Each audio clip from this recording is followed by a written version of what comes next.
comme on le dit là, il faut que, il faut que la population soit en bonne santé. Nous devons nourrir une population et donc dans notre manière de nourrir la population, nous devons donner une bonne santé, nous devons permettre à ce que nous produisons comme nourriture, permettre à la population d'être en bonne santé.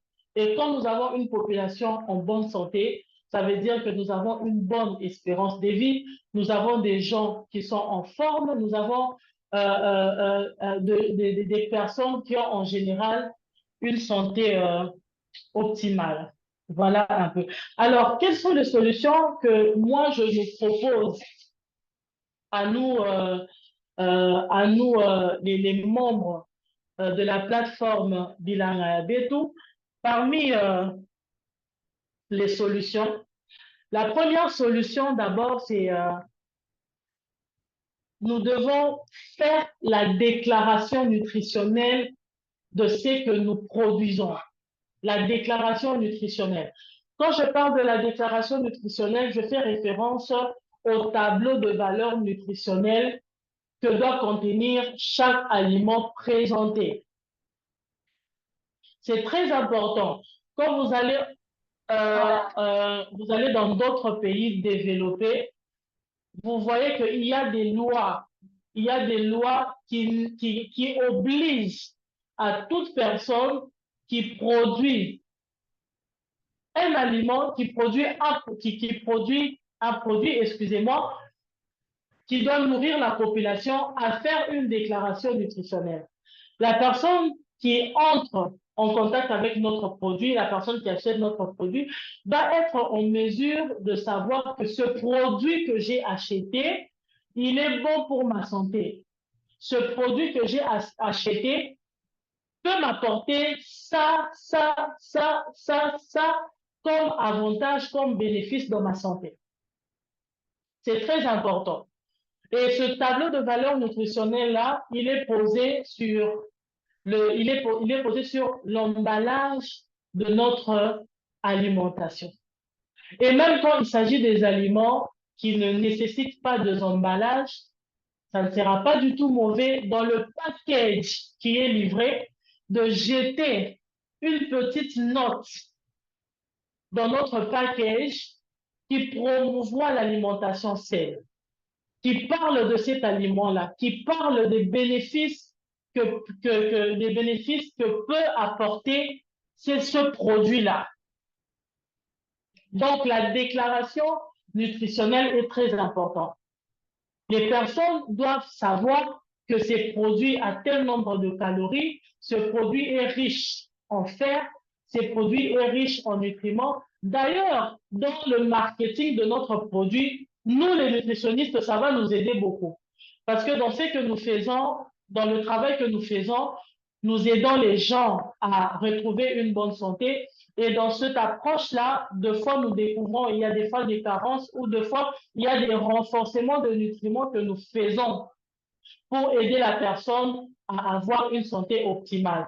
Je peux facilement recommander le produit de tel, je peux facilement recommander le produit de Bilanga Betu, parce qu'en général, je sais que Bilanga Betu, la plupart des produits qu'il nous donne a toujours une déclaration nutritionnelle. Donc, je peux dire facilement à mes clients, achetez tel produit de Bilanga Betu parce qu'il est riche en ça, il est riche en ça, il est riche en ça. Ça, c'est la première solution. La deuxième, promouvoir l'accès à des aliments nutritifs. Vraiment l'accès à ces aliments-là, non seulement que les gens doivent savoir que tel aliment a tel nutriment, mais aussi l'accès à ces aliments nutritifs-là, l'accès à ces aliments nutritifs. C'est plus facile aujourd'hui, dans chaque coin d'avenue, qu'on puisse retrouver un ganda, il y a un tabac, il y a un moule. Pourquoi à la langue, on ne peut pas remplacer ces choses-là par un petit ligablo des fruits naturels?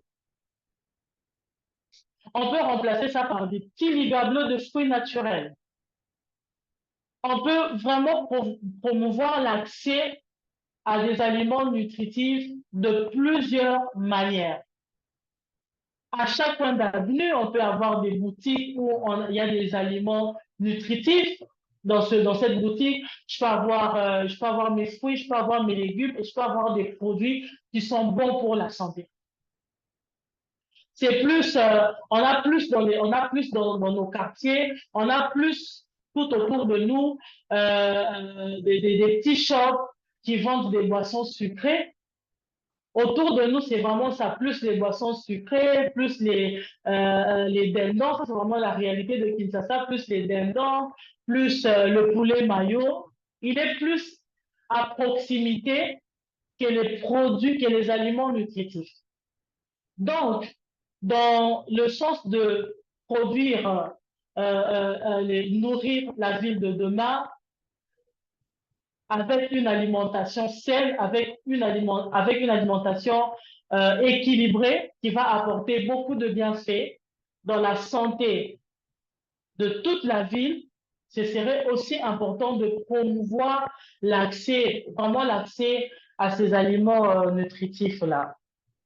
Alors, la troisième solution, et avant de passer à la troisième solution, j'aimerais quand même insister sur les aliments nutritifs. Quels sont les aliments nutritifs? Parce qu'il y a certaines personnes qui peuvent me suivre ici et qui disent, voilà, oui, les aliments nutritifs, mais elle parle des aliments nutritifs, mais quand elle parle des aliments nutritifs, elle fait référence à quoi? Alors, les aliments nutritifs, dans la catégorie des aliments nutritifs, nous avons d'abord, premièrement, nous avons les fruits. Donc, je vais nous encourager beaucoup à de produire des fruits. Ça doit être, vraiment notre production première. Les fruits, c'est le numéro un dans la catégorie des aliments nutritifs. Mais nous avons également les légumes. Les légumes, nous avons beaucoup de sortes de légumes. Je pense que vous connaissez. Il y a le ndunda, il y a les matembele, il y a le pondu, il y a le chou, il y a les aubergines, les poivrons, les tomates, les oignons, l'ail, tout ça, la courge, toute cette catégorie-là, ça fait partie des légumes. Voilà, mais nous avons aussi la catégorie des légumineuses. Les légumineuses qui sont riches en protéines. On appelle ça les légumineuses ou les protéines végétales. Là, nous avons aussi la catégorie des haricots. Nous avons les haricots, nous avons les pois chiches, nous avons les petits pois, nous avons euh, les petits pois, nous avons, je ne sais pas si on a les lentilles ici, je ne sais pas si les lentilles peuvent être produites ici dans notre ville, ça je ne sais pas, mais il y a vraiment les lentilles, il y a les haricots verts, les haricots secs, voilà les champignons, les carottes, les pois chiches, ça fait partie des légumes, des légumineuses, mais riches en protéines végétales. Voilà, ça c'est les trois catégories principales en aliments nutritifs. Bien qu'il y a aussi les grains entiers. Les grains entiers, c'est comme les arachides, le noix de cajou, les noisettes, les amandes et tout ça, ça fait partie des grains entiers. Et voilà, il y a aussi les poissons, les viandes maigres. Donc, c'est vraiment ça les aliments nutritifs. Les fruits, les légumes, les protéines végétales ou les légumineuses, les grains entiers. Il y a les noix, il y a le grain entier aussi. Il y a aussi cette catégorie de féculents complets, comme par exemple le riz, les patates douces, les pommes de terre. Voilà, tout ça, tous ces produits-là qui proviennent de l'agriculture saine, de l'agriculture saine. Ce sont des bons produits, ce sont des aliments nutritifs, les aliments qui ne subissent aucune transformation. tels qu'ils ont été produits de la terre, tels qu'ils sont livrés pour être aussi mangés. Donc voilà, vraiment tout ce qui provient de l'agriculture saine directe, ça ce sont des aliments nutritifs. La troisième solution, c'est vraiment réduire la consommation des produits transformés. Plus nous sommes en train de promouvoir, plus nous sommes en train de promouvoir les aliments, l'alimentation saine, plus les produits transformés auront moins d'effet sur la population, auront moins d'effet sur la population. Parce que vous voyez, à l'époque, nos ancêtres se nourrissaient vraiment d'une alimentation saine. Et à l'époque, si vous regardez bien, il y avait moins de problèmes de santé. Moins de problèmes de santé. On dit que les premiers hommes se nourrissaient de la pêche, de l'élevage, de la pêche, de l'élevage et de la pêche. C'était vraiment ça. Il y avait moins de produits transformés et c'était vraiment difficile de voir nos grands-parents souffrir des maladies que la population souffre aujourd'hui. C'était vraiment difficile de voir les problèmes des myopes. C'est difficile de voir nos grands-parents souffrir des cancers, des problèmes d'estomac, parce qu'ils avaient une alimentation saine. Et à part cela, ils étaient actifs. Ils étaient vraiment actifs. Ils marchaient beaucoup.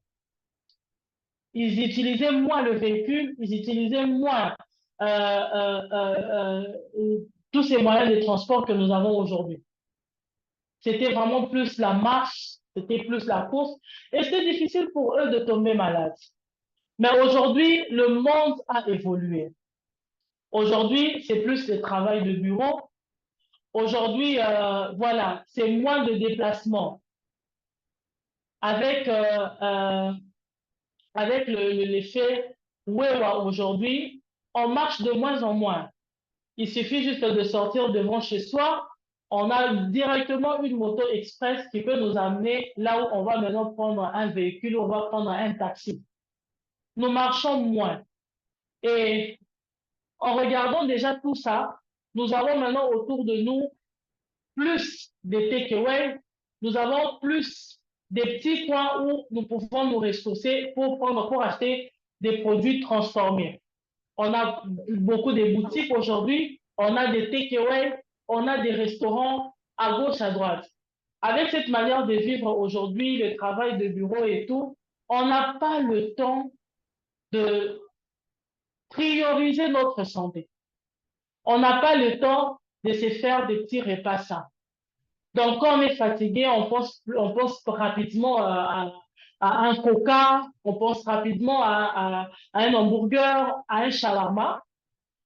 Très rapidement, on pense à ces choses-là pour se ressourcer et la journée passe.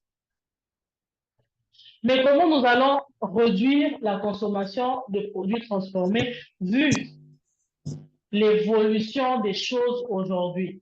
Vu l'évolution des choses aujourd'hui. Donc, il ne suffira pas seulement à ce point-là de produire, nourrir la vie, mais il sera aussi important à ces stades-là, non seulement aussi la deuxième chose, de promouvoir l'accès à des aliments nutritifs, mais aussi aujourd'hui, il est important de créer des ressources saines aujourd'hui. Donc, ça ne sera pas du tout mauvais de produire l'alimentation, mais également de créer des petits points où nous pouvons transformer cette nourriture-là de manière sainte. Ça ne sera pas du tout mal aujourd'hui si nous avons des shops uniquement pour l'alimentation saine. Ça ne sera pas du tout mauvais. Ça ne sera pas du tout mauvais si aujourd'hui nous avons des supermarchés où nous n'avons que des aliments nutritifs. Ça ne sera pas ça sera bien. Si tout le monde aujourd'hui peut avoir une référence, voilà, il y a le shop, si tu veux manger ça, tu peux aller au shop, tu peux aller au supermarché Bilangabe, en tout cas, tout ce que tu rencontres là-bas, que ce soit viande, que ce soit fruits, que ce soit des repas déjà préparés, sois-en sûr que tout est sain, que tout ce que tu vas manger là-bas, ça sera bien pour ton corps et ça ne va pas te faire prendre du poids. Donc, nous devons aussi transformer ces aliments-là de manière saine.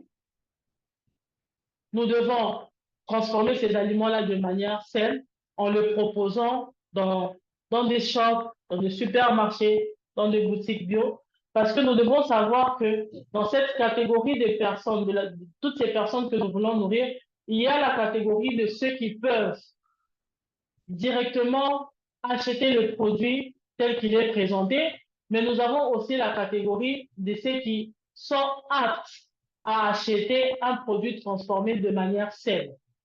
Voilà, nous avons cette catégorie-là. Il y a ceux qui peuvent acheter. Là, nous avons nos mamans, les femmes de ménage, les mamans, voilà, qui peuvent, avec le temps, être rééduquées à plus favoriser, privilégier l'alimentation saine. Mais nous avons aussi cette catégorie que je viens de citer, cette catégorie qui a un travail de bureau, qui n'a pas le temps de se faire un repas sain, mais qui peut avoir une référence pour ou avoir des aliments transformés, mais de manière saine. Et à part ça, la quatrième solution, je propose une éducation alimentaire, ce qui est très important. Et vraiment, de ce côté-là, je remercie infiniment, je remercie infiniment Bilan Ayabeto de donner un espace à la nutrition, aux diététiques dans Bilan Ayabeto. Parce que c'est très important que les gens soient éduqués alimentairement. Aujourd'hui, les gens ne font pas. Aujourd'hui, il y a certaines personnes qui n'achètent pas les aliments nutritifs, tout simplement parce qu'ils n'ont pas l'information. Ils n'ont pas l'information. Je rencontre, jusqu'aujourd'hui, je rencontre beaucoup de gens, surtout dans les consultations, qui ne savent pas toujours que les beignets donnent des maladies, qui ne savent pas toujours que prendre, il n'y a pas plus tard que 2 semaines, j'ai rencontré une dame qui me dit elle ne prend pas de l'eau, elle peut prendre jusqu'à 5 coca, 6 coca par jour. Quand je lui disais que tu es en train de détruire ta santé, elle était étonnée comme pas possible. En quoi 5 coca peuvent détruire ma santé? De la même manière, elle était étonnée d'apprendre ça. De la même manière, moi aussi, j'étais étonnée. Au 21e siècle, il y a encore des gens qui ne savent pas que prendre 5 coca par jour peuvent détruire la santé. Donc, les gens doivent être éduqués sur le plan alimentaire. Comment nous allons éduquer les gens sur le plan alimentaire? Parce que lorsque les gens sont éduqués sur le plan alimentaire, automatiquement, les gens font référence aux aliments nutritifs. Parce que dans l'éducation alimentaire, nous apprenons aux gens que ça, c'est pas bon pour ta santé. Si tu veux être en bonne santé, si tu veux donner des bonnes énergies, une bonne vitalité à ton corps, si tu veux avoir une santé optimale, une santé de fer, il faut manger ça, ça, ça, ça. Quand les gens sont éduqués alimentairement, comme conséquence, les gens vont directement s'intéresser aux aliments nutritifs. La personne qui était habituée à manger la pizza va directement s'intéresser aux pommes de terre bio. La personne qui était habituée à manger le shawarma va directement s'intéresser aux fruits. Donc, la population doit être éduquée. Voilà, donc, c'est par exemple, ça c'est un exemple d'éducation alimentaire. Voilà, nous avons aujourd'hui une réunion Zoom qui nous parle de ces choses. Et il y a beaucoup d'autres manières d'éduquer la population sur le plan alimentaire. Donc, on peut instaurer, par exemple, des systèmes éducatifs à l'école. On peut instaurer ce système-là à l'école. les enfants déjà dès le bas âge, à l'école primaire, à l'école secondaire, ils ont déjà ça en ça. Ils n'ont pas besoin que les parents courent derrière eux à la maison pour leur dire que grignotage, c'est pas bon, chocolat, c'est pas bon. Ils savent qu'à l'école, on nous a déjà appris que les sucreries ne sont pas bons pour nous. Donc, on doit plus manger les fruits, on doit plus manger ça. Il y a ça, il y a aussi dans les hôpitaux.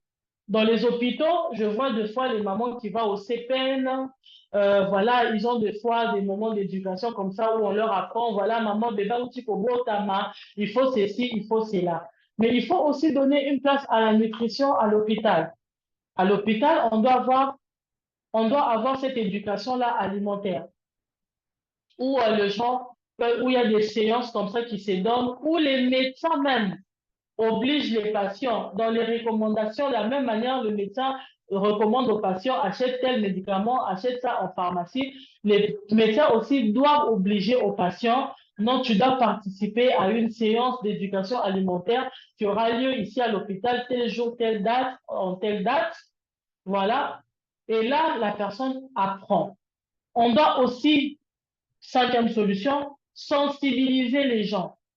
On fait des sensibilisations aujourd'hui pour beaucoup de choses, mais la nutrition de toi n'est pas promue. On peut aussi faire des sensibilisations sur ce plan-là, sensibiliser la population sur le plan alimentaire, faire connaître à la population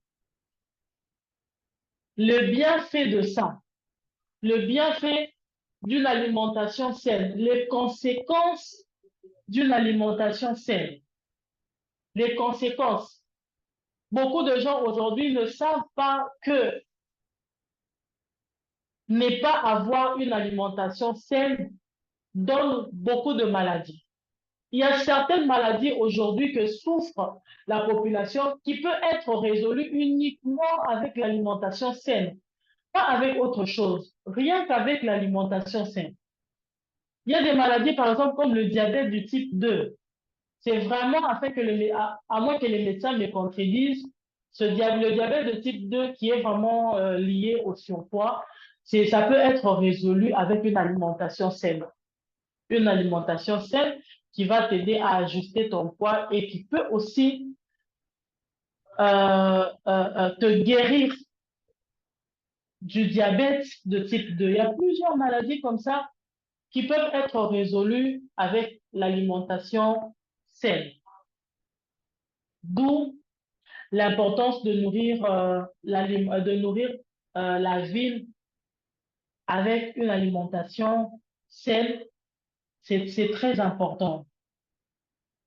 Donc, on peut faire des sensibilisations également, je continue, on peut faire des sensibilisations également dans les chaînes de télévision. Plusieurs fois, je vois sur les chaînes européennes, quand ils font passer la publicité d'un produit, je vois deux fois c'est écrit en bas, pour votre santé, mangez 5 fruits et légumes par jour. Plusieurs fois, je vois, pour votre santé, faites une activité physique régulière. Ce que j'aime avec eux, ils sont équilibrés parce que des fois, même quand ils font la publicité de la cigarette, ils écrivent en bas que c'est pas bon pour la santé. Ils ont quand même fait la publicité de la cigarette, mais ils écrivent quand même en bas que ce n'est pas bien pour votre santé. Donc, on a ces genres de sensibilisation. Quand on va mettre manger 5 fruits et légumes, plus ça passe, plus on en parle, plus les gens écoutent ça, plus les gens vont se référer à l'alimentation saine, plus les gens vont connaître l'importance des bilangalabés, vont connaître l'importance de ce que nous produisons comme aliments. Parce que quand les gens regardent les aliments, les aliments qui se produisent, les gens se disent, ah, pommes de terre, ah, ce n'est que les pommes de terre. Mais nous, quand on regarde ça avec nos yeux de diététicienne, je sais que le pomme de terre, la pomme de terre plutôt, c'est un médicament. La pomme de terre, c'est un médicament. Quand je regarde, non, on a produit, il y a des carottes qui ont été produites. Les gens regardent, ils se disent, ah ouais, ce n'est que des carottes, hein, c'est fini. Mais moi, quand je regarde avec mes yeux de diététicien, je sais que ça, c'est un médicament de plus qui est offert à la population. Donc, il serait aussi important de faire, de sensibiliser. Et deux fois, dans notre pays, des fois, ça sera nous qui produisons ces aliments-là, ces aliments-là. C'est peut-être nous qui devons commencer avec la sensibilisation dans notre pays. Et des fois, c'est le gouvernement vient nous accompagner dans ça. Quand ils voient que vous commencez, le gouvernement vient vous accompagner dans ça. Mais aussi, il y a les politiques de santé publique.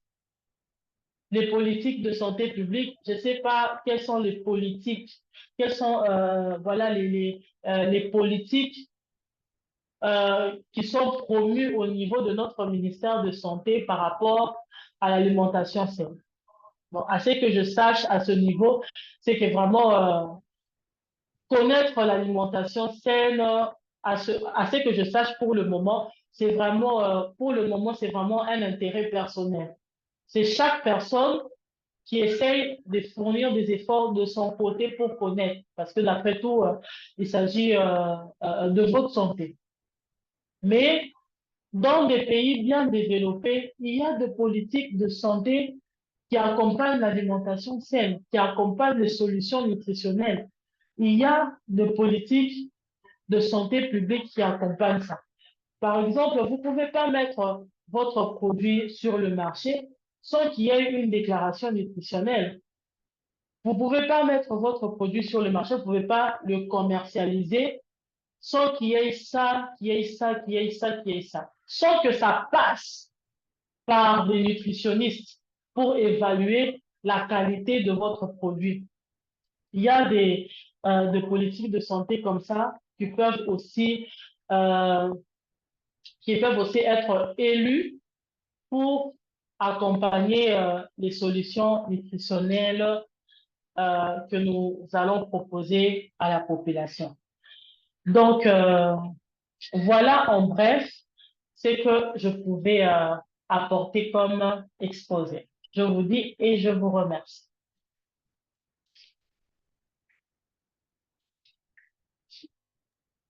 Ok, merci, grand merci, cher coach Tania. Mais tu n'as pas parlé de Jatani, du programme Jatani, s'il te plaît. Ah, d'accord. Ah, d'accord. Merci beaucoup. Alors, le programme Jatani, comme je l'ai dit tout au début, je suis CEO de Jatani. Jatani qui est tout simplement un cabinet diététique qui aide à la stabilisation du poids, à la perte du poids, mais aussi qui aide à apprendre à manger de manière saine et équilibrée. Voilà. Alors, au cabinet Jatani, nous avons le programme Jatani Coaching. C'est un programme nutritionnel. C'est un programme nutritionnel qui va promouvoir trois choses, qui est en train de promouvoir trois choses. La première chose, c'est d'abord apprendre à manger ça. La deuxième chose, c'est apprendre à s'exercer. La troisième chose, c'est changer des habitudes alimentaires. Apprendre à manger ça, pourquoi? Tout simplement parce que, comme je viens de le dire, l'alimentation saine nous aide à avoir une bonne santé. L'alimentation saine nous aide à ne pas être exposé à toutes ces maladies qui proviennent d'une mauvaise alimentation. Voilà. À s'exercer, pourquoi? Parce qu'il est important, il est primordial de faire du sport. Parce que je rencontre beaucoup de gens qui me posent la question, maintenant, est-ce que après mon coaching, est-ce que je dois toujours faire le sport? Est-ce que je dois toujours, bon, je ne vais pas parler du sport, mais je vais parler de s'exercer parce que une activité physique et le sport, c'est différent. Une activité physique, c'est carrément, ce n'est pas nécessairement un sport, mais c'est une activité qui vous permet de bouger. C'est une activité qui peut vous permettre de perdre des calories. Donc, par exemple, vous pouvez faire passer 1 heure à arranger votre jardin. C'est une activité physique. Vous pouvez prendre 30 minutes, 40 minutes, par exemple, à faire le grand nettoyage dans votre maison, c'est une activité physique, contrairement au sport qui nécessite vraiment d'avoir une tenue et aller en salle et travailler avec les machines. Mais nous, c'est plus s'exercer. On veut que les gens puissent avoir une mentalité de s'exercer, d'opter, d'avoir une activité physique régulière dans leur vie. Alors, je reviens à ce que je disais. Il y a des gens qui me posent la question, mais coach, s'il te plaît, est-ce que après mon coaching, je dois continuer à faire du sport, l'activité physique? Alors, moi aussi, je pose la question, je dis, est-ce que toute votre vie, vous allez brosser vos dents? La personne me dit, oui, mais pourquoi vous allez brosser vos dents toute votre vie? Parce que vous voulez garder vos dents en bonne santé. Voilà. Donc, si vous voulez garder vos dents en bonne santé, vous êtes obligé de brosser vos dents toute votre vie. Du coup, vous êtes obligé aussi d'avoir une activité physique dans votre vie qui va garder votre santé, qui va prendre votre santé en charge, qui va vraiment vous aider à rester en bonne santé. C'est important. Et la troisième chose, c'est vraiment changer des habitudes alimentaires. C'est le travail que le coaching Jatani fait parce que aujourd'hui, comme je viens de le dire, nous avons tellement acquis de mauvaises habitudes alimentaires dans nos maisons, au travail, partout là où nous sommes, nous avons acquis de mauvaises habitudes alimentaires. Ce sont ces mauvaises habitudes alimentaires qui font en sorte que demain, que nous devenons victimes de telle maladie, de fois même sans le savoir. Alors, le programme Jatani Coaching va venir vous aider à changer vos habitudes alimentaires. C'est vraiment simple, c'est pas aussi simple que ça, mais par la grâce de Dieu, on y arrive. Donc, juste convaincre la personne, faire comprendre à la personne, au lieu de prendre le coca, comme je l'ai dit tout à l'heure, vous pouvez remplacer votre bouteille de coca par une bouteille d'eau. Au lieu quand vous avez des creux, voilà, au lieu de vous référer à des biscuits, au lieu de vous référer à des chocolats, vous pouvez simplement penser à une pomme, vous pouvez penser à une salade de fruits, vous pouvez penser à une salade protéinée, par exemple. Donc, nous aidons les gens à changer leurs habitudes, leurs mauvaises habitudes alimentaires en bonnes habitudes alimentaires. Voilà.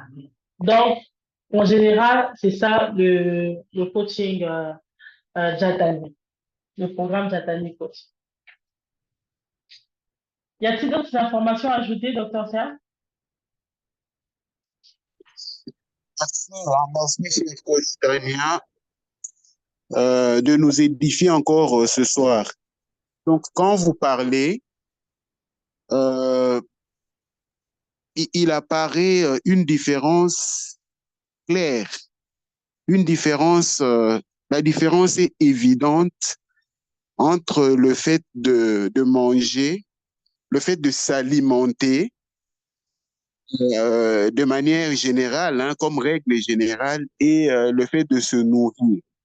Donc, il y a vraiment une différence. On sent que la nutrition, c'est une activité qui est contrôlée, qui est mesurée, dosée, structurée. Ce n'est pas une activité accidentelle, hasardeuse. Donc, quand on veut manger sainement, c'est appliquer de l'intelligence. Donc, il y a de l'intelligence, il y a de la science dedans, c'est calculé.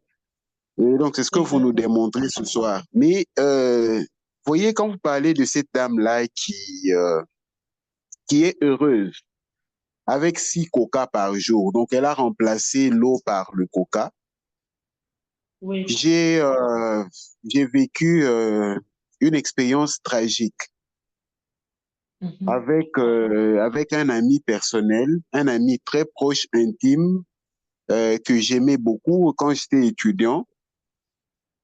Je me rappelle un soir, il me racontait en fait, hein, il me racontait une de ses habitudes, qui était apparemment une habitude chérie, quoi. Il disait, mais moi, j'ai pris l'habitude de d'acheter un coca. Vous voyez le coca extra large là en bouteille, grand format et tout. J'achète un coca de ce genre-là, extra large, un coca par jour. En tout cas, je n'arrive pas à m'en passer. Chaque jour, voilà, j'ai ce coca-là, je le commence, je sais pas, à midi mais de toute façon, vraiment de manière à le terminer. Bon, il m'avait raconté comme ça, on était étudiants, on était jeunes, on était dans la vingtaine, et puis bon. Mais il y a 15 ans, il y a exactement 15 ans de cela, un jour de 2019, je recevais un coup de téléphone qui m'a perturbé, qui m'a ébranlé, qui m'avait ébranlé. Donc, j'apprenais le décès de mon ami. C'était un médecin qui s'était effondré en pleine consultation dans son cabinet devant un patient. Mais j'ai Oh là essayé de là. remonter. J'ai essayé de remonter en me disant, quand nous étions encore en faculté, mais regardez ce qu'il m'avait raconté. Donc, c'est une habitude qu'il a cultivée pendant une dizaine d'années, pendant une décennie. Et donc, il n'arrivait pas à Ouais. se passer de son coca et ce coca doit avoir contribué à le décimer, à le décimer. Mm. Donc, bref, Mm. nous avons développé des habitudes comme ça, les sportifs. Je vois beaucoup cet excès chez les sportifs. Bon, les sportifs ont Mm. une activité physique régulière, intense. Bon, je ne sais pas, est-ce que c'est ça qui leur donne droit bon, vous voyez les gens qui viennent d'un match de football ou un match de basketball, ils ont mais c'est quand même c'est quand même curieux la quantité de sucre voilà qu'ils vont consommer Mm. là et voilà prennent ces boissons les boissons gazeuses ici les sodas ainsi de suite et tout. Donc l'éducation la sensibilisation dont vous parlez là à l'école mais coach Tania à Mm. l'école c'est ce qui explique aujourd'hui, bon, j'ai quand même suivi des émissions sur comment à la télévision, et ça m'a réjoui. Donc, il y a eu une certaine sensibilisation. Il y a même des associations Oui, sur le terrain maintenant qui commencent à sensibiliser dans les écoles, qui sensibilisent les parents, parce que voilà. à l'école, bon, chez nous, la cantine scolaire, c'est un projet. Donc, la cantine scolaire n'est pas encore opérationnelle dans l'ensemble, d'une manière générale. Donc, qu'est-ce que nous faisons? Nous envoyons des enfants avec de la nourriture. Oui. De la nourriture Mm. et la boisson, y compris la boisson. Donc, ça tourne autour Mm. de quoi? Ça tourne autour de ces boissons avec des additifs compliqués, des additifs parfois incontrôlés, de ces boissons sucrées. Et imaginez-vous parfois l'ignorance des parents. Pendant des années, les enfants vont comme ça. Aujourd'hui, ils ont apporté telle boisson. Le jour suivant, c'est telle autre boisson. Et Mm. à la longue, c'est la santé. La santé des enfants déjà à l'adolescence qui se détériore. Il y a des maladies aujourd'hui, des pathologies incroyables pour des adolescents, des jeunes qui sont à l'école Exact. primaire, à l'école secondaire, ainsi de suite. Donc, je voulais, Ouais. quand vous parliez là, ce témoignage m'est venu à l'esprit et donc je voulais le partager à l'intention Oui. de l'assistance de Oui. l'auditoire. Coach, une question Oui. avant de donner la parole aux Je voudrais participants. rajouter quelque chose. Je voudrais Oui, s'il vous plaît. rajouter quelque chose sur ce que vous avez dit, docteur, si vous permettez. Voilà.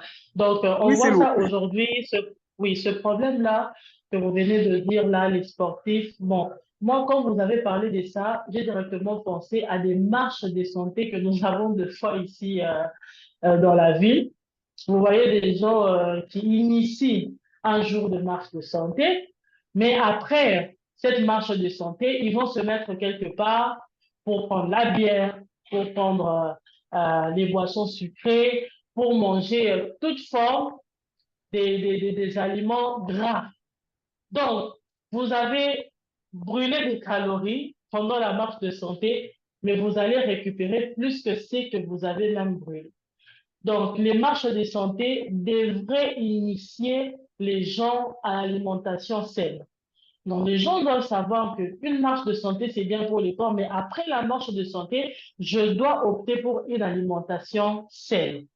Et la deuxième chose sur ce que vous avez dit par rapport aux enfants, les écoles sont appelées à éduquer les enfants sur tout le plan. Et sur le plan nutritionnel, vraiment, les écoles doivent faire quelque chose. Par exemple, les écoles peuvent mettre un système pour les enfants, comme les enfants ramènent à manger. Si ils ne peuvent pas, promouvoir l'alimentation saine dans les cantines scolaires, ils doivent obliger aux parents d'envoyer les enfants avec l'alimentation saine. Les parents doivent savoir, non, moi, mon enfant, à telle école, on interdit que je mette ça, ça, ça, ça, ça, ça, ça. On interdit que je mette ça, ça, ça, ça, ça, parce que là-bas, ils apprennent aux enfants à manger de manière saine.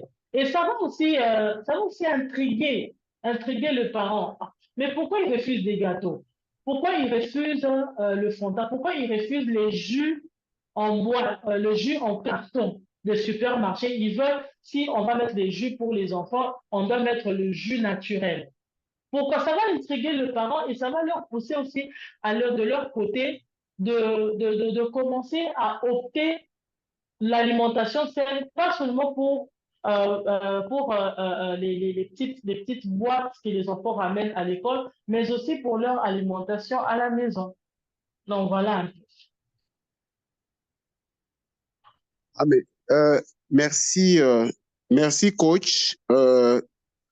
Permets-moi, je vais lire un peu dans le chat. Là, dans le chat, il y a quelques Oui. commentaires.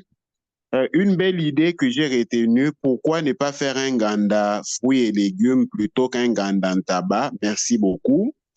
C'est Monsieur Francis. Voilà. On nous a rappelé, bonsoir chers participants, alors qu'on arrive à la phase des questions, nous vous prions de lever la main si vous en avez et nous vous donnerons la parole à tour de rôle. Si vous préférez que nous les lisions pour vous, vous pouvez les écrire directement dans le chat. Merci pour la différence entre manger et se nourrir. Il y a Madame Germaine qui nous laisse un commentaire en disant, en Inde, j'ai trouvé un ganda des fruits. On fait du jus Voilà. naturel sur place. L'idée d'un ganda fruits est géniale. Une marche de santé qui Voilà. se termine par une alimentation saine. Voilà, ça aussi, c'est apprécié. Alors, coach, le cholestérol, comment Oui. lutter contre le cholestérol? Nous sommes dans la société congolaise. Aujourd'hui, quand vous tapez sur Google, voilà, réduire, abaisser son cholestérol et tout, vous allez, Mhm. généralement, ce sont des solutions d'ailleurs que nous lisons et éventuellement occidentales. Nous sommes dans la Oui. société congolaise, nous sommes à Kinshasa. Vous êtes à Kinshasa, vos patients pour la plupart, je sais que vous traitez des gens à l'étranger, en province, mais la plupart de vos patients sont à Kinshasa. Quel est le Oui. conseil que vous prodiguez pour réduire son cholestérol, bien le gérer et éviter des risques, un risque cardiovasculaire? D'accord. Merci beaucoup pour la question. Alors, comment lutter contre le cholestérol? Vraiment, moi, j'aime beaucoup lutter contre une complication de manière naturelle. J'aime vraiment le naturel.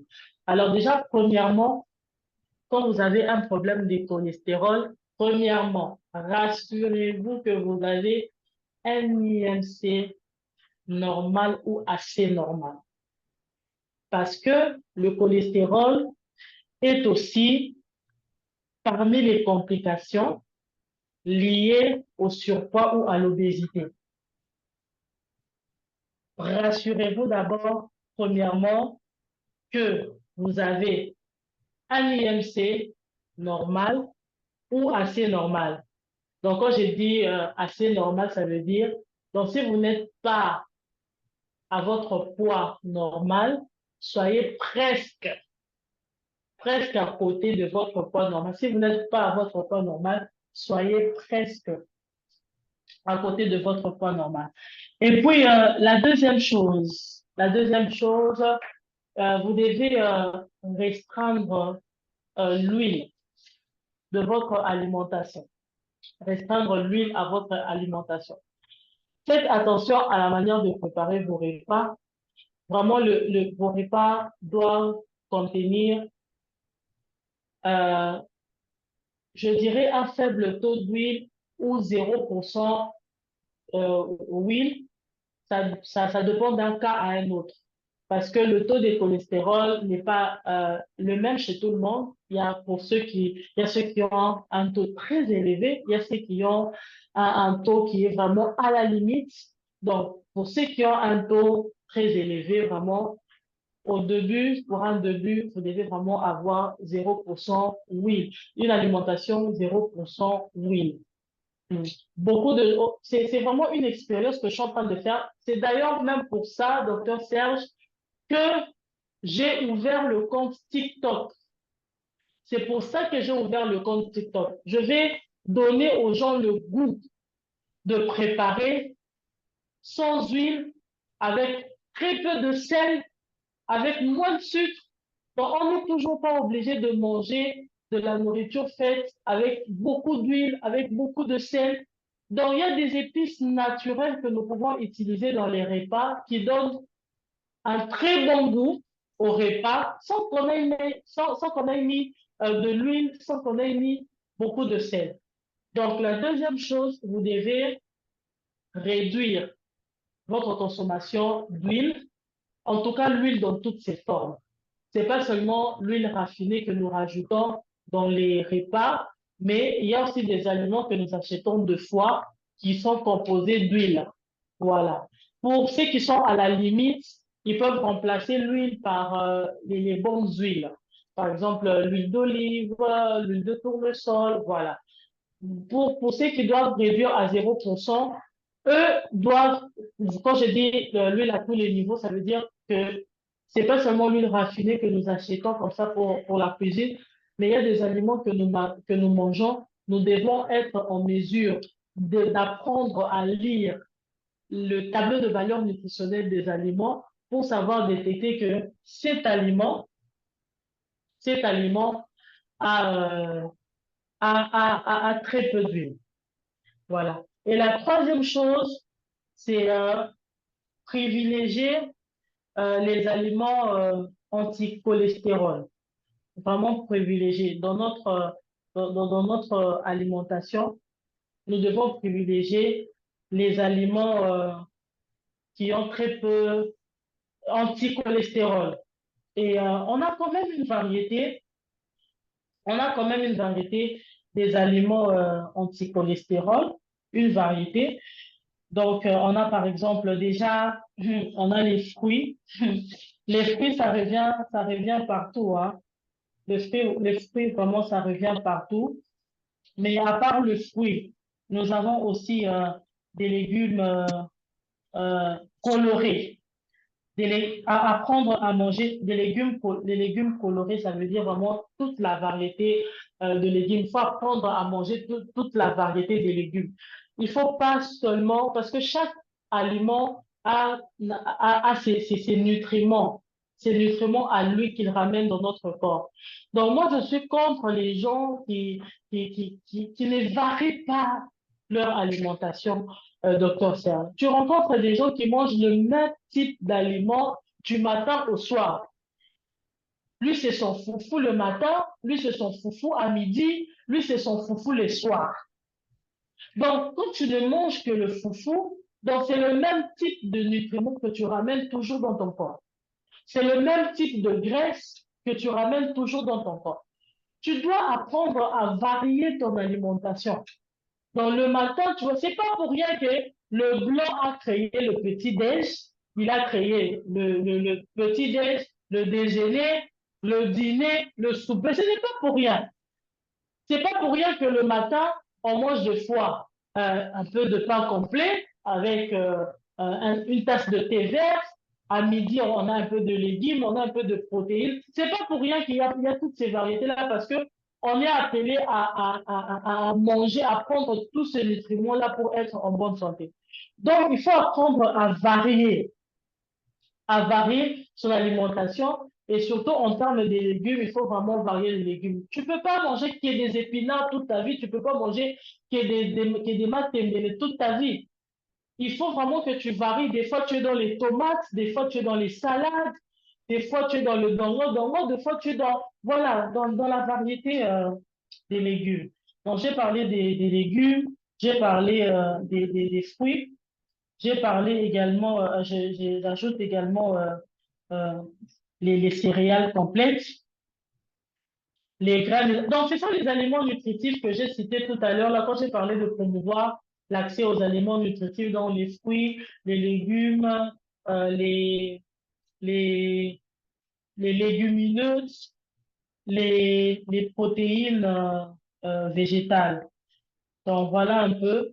Mais il y a des aliments aussi spéciaux qu'on peut commencer à prendre spécialement pour le cholestérol. On a par exemple l'ail, l'ail qui est un très bon aliment qui aide vraiment à faire baisser les taux de cholestérol. Voilà, on peut le mettre, on peut le préparer dans les aliments ou on peut faire des soupes à base de l'ail ou on peut même faire une eau infusée à base, à base de l'ail. Voilà. Et il y a aussi les aubergines, il y a aussi les oranges. Seulement ces oranges, les fruits oranges que nous voyons là, ce sont des fruits qui font baisser très rapidement le cholestérol. Voilà, les aubergines, les oranges, l'ail, et on a également les avoines. Les avoines également jouent un rôle. Les avoines, bon, je ne sais pas si on a les avoines, mais ici, on peut trouver le flocon d'avoine comme les quakers et tout. Voilà, la manière, on peut vous montrer comment les consommer. Si c'est pris avec moins de sucre, avec du lait écrémé, vraiment avec 0% de matière grasse, ça aide à faire baisser le taux de cholestérol très rapidement. Voilà un peu. Ok, merci Coach Tania. Je vais rapidement lire dans le chat avant de donner la parole hein, pour les questions. Oui. L'association des nutritionnistes peut-elle faire un plaidoyer auprès du ministère EPST, qui est aujourd'hui ministère de l'Éducation et Initiation à la nouvelle citoyenneté? Donc, c'est d'ailleurs un travail d'éducation civique. Nous remercions Mhm. le présentateur et l'organisateur de ce webinaire. Pouvons-nous avoir des notes? C'est ingénieur Jacob Ngolobopinga, coordonnateur général de l'ONG AGDCOV. Coach, quand vous parlez de IMC, pour les profanes, ça peut être compliqué. Quelqu'un a expliqué indice de masse corporelle. Donc, quand Coach Tania fait allusion à l'IMC, Oui. voilà, c'est l'indice de masse corporelle et on veut accéder à son compte TikTok. Waouh, TikTok, Mhm. Coach C'est Tania, écrit ton Coach compte Tania. TikTok, Coach Tania. pardon? Coach Tania Ok, Jatani. Coach Le Tania. compte TikTok, c'est Coach Tania. Coach Tania Jatani. Ok. Alors, il y a un commentaire de Madame Bibi. Bonjour et merci pour le webinaire. Je me demandais si le fait de ne pas bien manger serait lié à nos réalités économiques. Équilibrer son alimentation peut être ou pourrait coûter cher à la population moyenne. Voilà, ça c'est une question. Il y a un commentaire du professeur Mafoui là qui dit en termes d'éducation, il faut aussi faire comprendre à la population que manger sain n'est pas forcément manger cher. Ça c'est très important. Nous pouvons Mhm. corréler les revenus des ménages avec la qualité nutritionnelle de l'aliment. Je pense que le professeur est encore sur le webinaire, il pourrait intervenir là-dessus. L'ingénieur Thierry Anja, bon, donc, réduire son poids pour avoir un bon IMC, réduire la consommation d'huile, réduire la consommation du sel et de sucre, privilégier les aliments anti-cholestérol comme les fruits, les légumes colorés, donc plusieurs variétés, varier son alimentation, les céréales complets, fruits, légumes, légumineuses, grains entiers, féculents complets, ail, les aubergines, les oranges, avoine, etc. Donc, il a fait une synthèse Là, de, c'est un peu. Voilà, de ce exactement. que vous venez de dire. Alors, on va quand même donner la parole, mais notez que vous allez devoir revenir sur la question Oui, en fait, le rapport coût et alimentation, ou niveau socio-économique et manger sain, alimentation saine, hein. Coach, donc, oui. vous allez devoir revenir sur ça. Alors, Mhm. il y a des demandes de parole. Donc, on peut demander la parole pour des questions ou pour une contribution. Voilà, docteur Tondouangou de l'Angola. Merci encore, docteur Tondouangou, d'être connecté. Nous étions des fois dernières avec docteur de l'Angola. Vous avez la parole, docteur Tondouangou. Oui, docteur Serge. Non, je ne suis pas docteur. Docteur, c'est docteur Blaise Tondouango. Moi, je ne suis pas. Ah, Moi, je suis économiste, oui. désolé. Ah, Désolé pour la oui, confusion.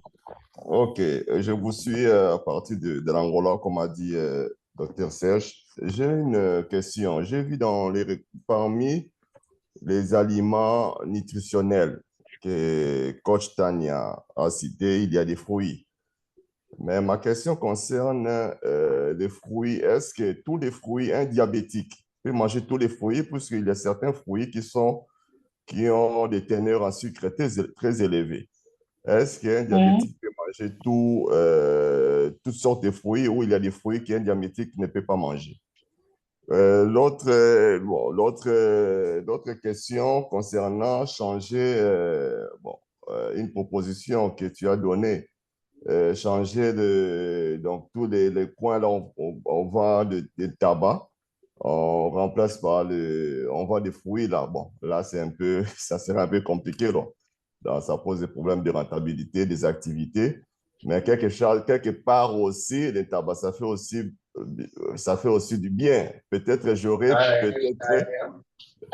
docteur, si, coach, tu peux nous dire quelle est la quantité moyenne qu'on peut manger, parce que le tabac là, après une semaine de travail, si on se retrouve dans un coin là, on prend petit peu de tabac là, c'est déstressant.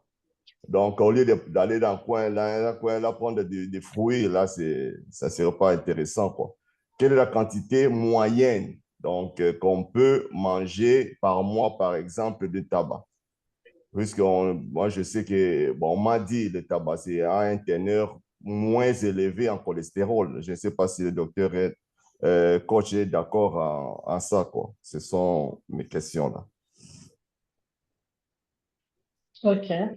Docteur Sage, est-ce qu'on peut prendre plus de questions? Comme ça, Oui, je suis en train ok. d'écrire et Donc, puis je me prépare à s'il vous plaît, répondre, hein. notez, hein. Ouais, notez. Je suis en train D'autres de demandes noter. de parole, intervention. Voilà, donc vous pouvez intervenir pour une contribution ou pour poser une question. Coach Tania, parlant des sucres, hein, des quantités de sucre, je pense que dans la sensibilisation, notamment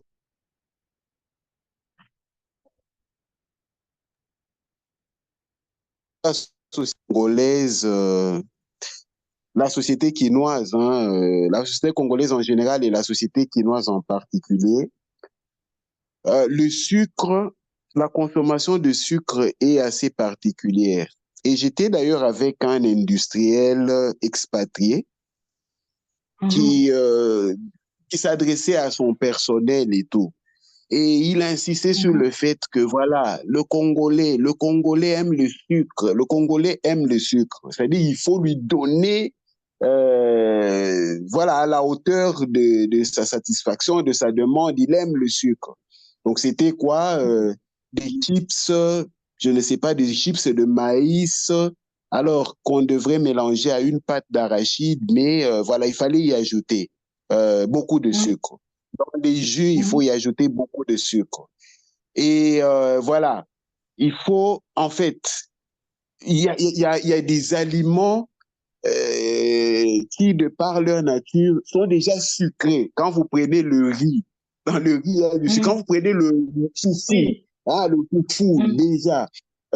Bref, je pense que la notion là, la notion de sucre, c'est vraiment une notion importante qu'il faut vulgariser. Il faut que les gens comprennent. Regardez la bière, par exemple. La bière, dans la bière et tout. Donc, le sucre aujourd'hui, le sucre est vraiment sur la liste des ennemis, hein, des ennemis de la santé du corps. C'est vrai, dans une certaine mesure, le corps a besoin de sucre, le cerveau en a besoin, mais quand on en prend de toutes parts, regardez, toute une journée, on a travaillé, il y a le facteur stress et tout ça, mais on consomme de partout. Donc, je pense que cette notion de sucre, c'est vraiment une notion à épingler. N'oublions pas, il y a le sel, déjà, le sel qui est un autre ennemi. Mais d'après mes constats dans la société congolaise, c'est déjà un expatrié qui vient installer une usine de production de jus, de production de chips ici, de maïs, souligne cet aspect-là. Ça signifie qu'il a fait des études, il a étudié la psychologie de cette population, les habitudes, les manières et tout. Il relève qu'il faut leur donner beaucoup de sucre. Ça, c'est très important. C'est pourquoi j'ai parlé des politiques de santé que nous devons avoir dans notre pays. Parce qu'apparemment, le pays, il est ouvert à tout le monde et tout, voilà. Donc, tout le monde peut faire son business de pas au détriment de la santé de la population et tout. Donc, c'est important qu'on puisse être régi par des lois et tout qui peuvent aussi mettre la population en sécurité.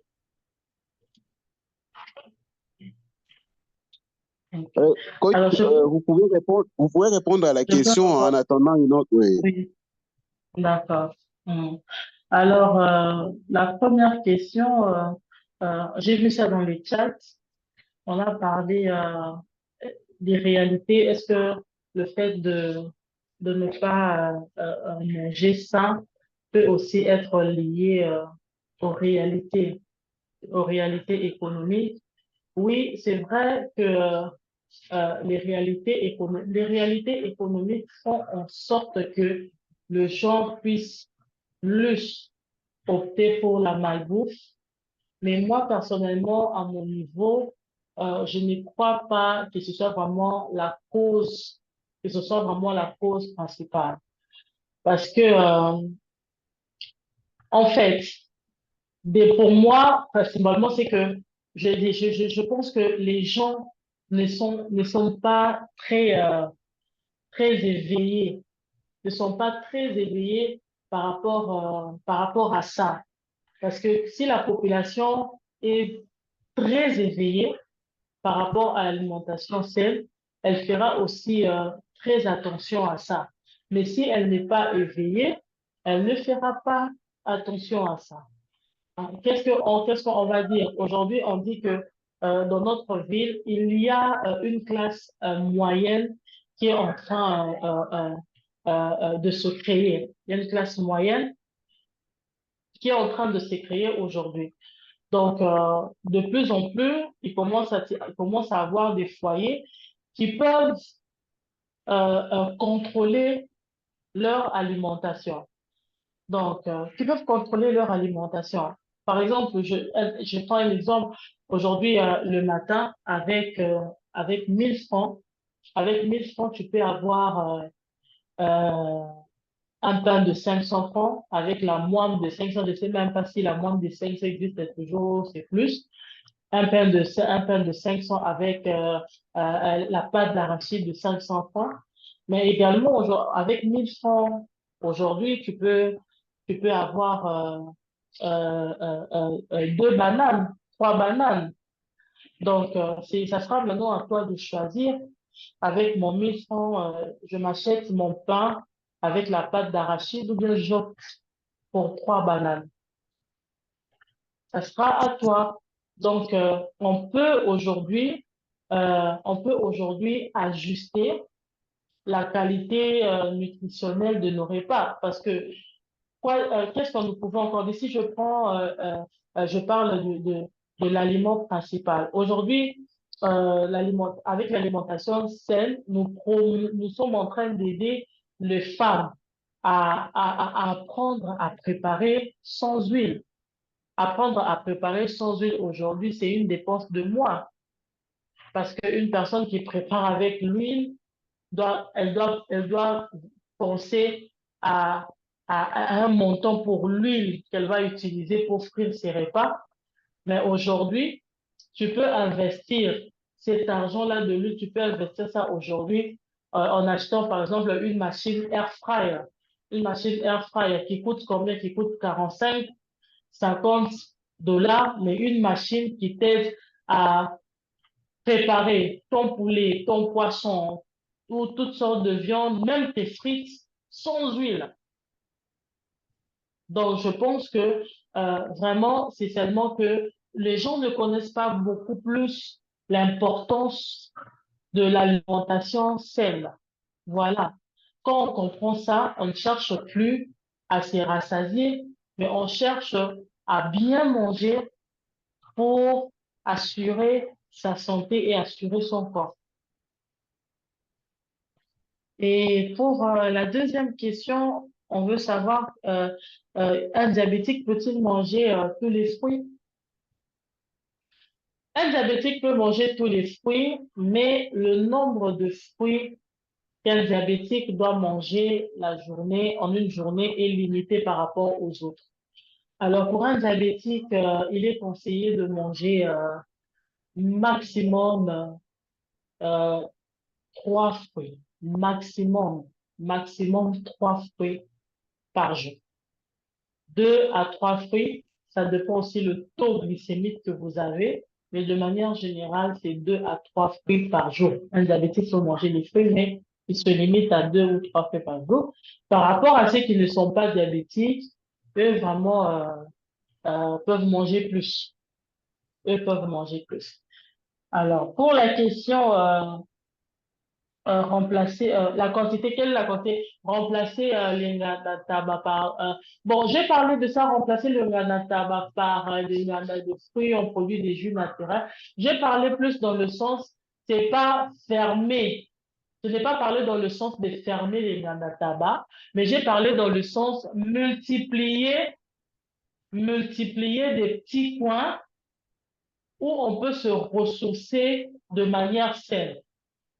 Parce que, en fin de compte, malgré toutes les solutions nutritionnelles que nous pouvons mettre en place plutôt, en fin de compte, c'est la décision personnelle. C'est la décision personnelle. C'est à la personne de décider que moi, je veux ça et je ne veux pas ça. Parce que même les nanatabala qui sont tout pleins là dans nos quartiers, ils appellent personne pour venir manger. Et ils font juste leur publicité, ils mettent leur musique. Ah, c'est la personne qui décide que c'est la personne qui décide. Tout comme si nous multiplions les nganda de fruits, ça sera aussi une décision personnelle que moi, je préfère aller les ressourcer dans un nganda de fruits, un nganda de jus naturel, que un nganda où je peux manger les tabac, où je peux manger le ngoul. C'est la décision personnelle. Mais nous voulons assez que les gens se décident plus sur ce qui est bien pour leur santé que ce qui est mauvais. Et après, dans tout ça, c'est que vous avez posé la question de savoir la quantité moyenne à manger par jour. La quantité moyenne à manger par jour. Normalement, un adulte, là encore, c'est une autre science. Un adulte, de manière générale, doit apporter à son corps 2000 à 2300 calories par jour. Un adulte normal doit apporter à son corps 2000 à 2300 calories par jour. Alors, vous aimez manger la vache de chèvre. Je n'ai pas dit que la vache de chèvre, elle est mauvaise. mais deux fois, c'est la manière de préparer ça qui fait en sorte qu'ils deviennent mauvais. La plupart du temps, c'est notre manière de préparer. Parce que quand les agriculteurs de Villarabé viennent nous présenter, par exemple, le riz, viennent nous présenter les pommes de terre, les patates douces, ils nous amènent ça de manière saine. C'est un produit non transformé. Mais toi, quand tu prends ça chez toi, tu ramènes ça chez toi à la maison. Au baki sa mayonnaise mabé, au baki sa ketchup mabé, au baki sa moutarde mabé, au baki sa bouinaboué. C'est toi qui le rends malsain, c'est toi qui le rends déséquilibré.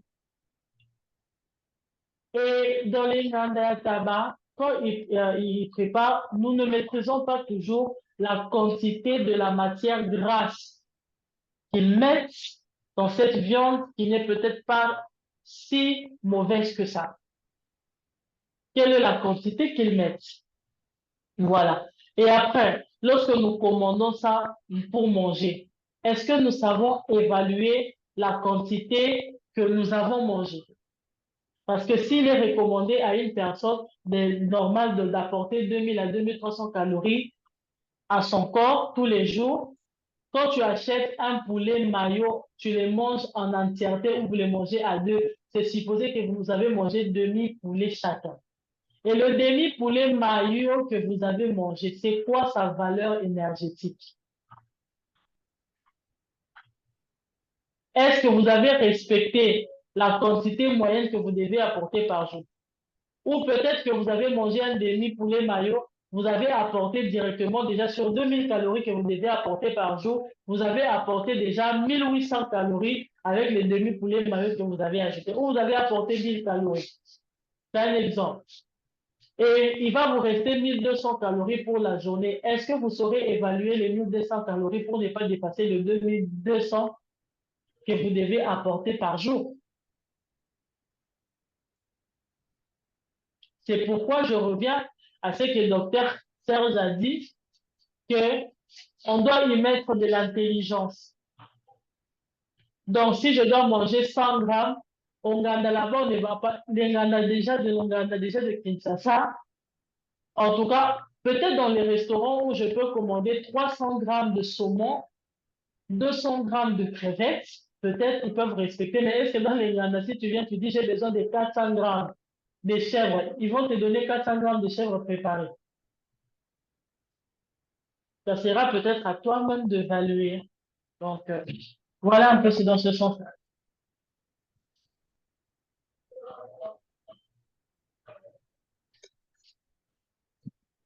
Ok, les interventions, s'il vous plaît, nous sommes ouverts. Est-ce qu'il y a des... voilà, dans le chat, qu'est-ce qu'on dit?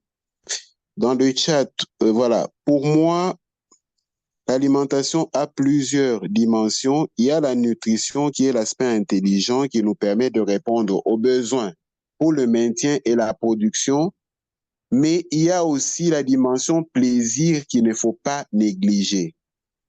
Cependant, l'aspect plaisir ne doit pas être régulier car c'est en excès que tout devient un problème. Merci, Exactement. professeur, pour cette contribution capitale. Je félicite Madame Tania pour la présentation de ce soir et toute l'équipe de Bilanga Abeto.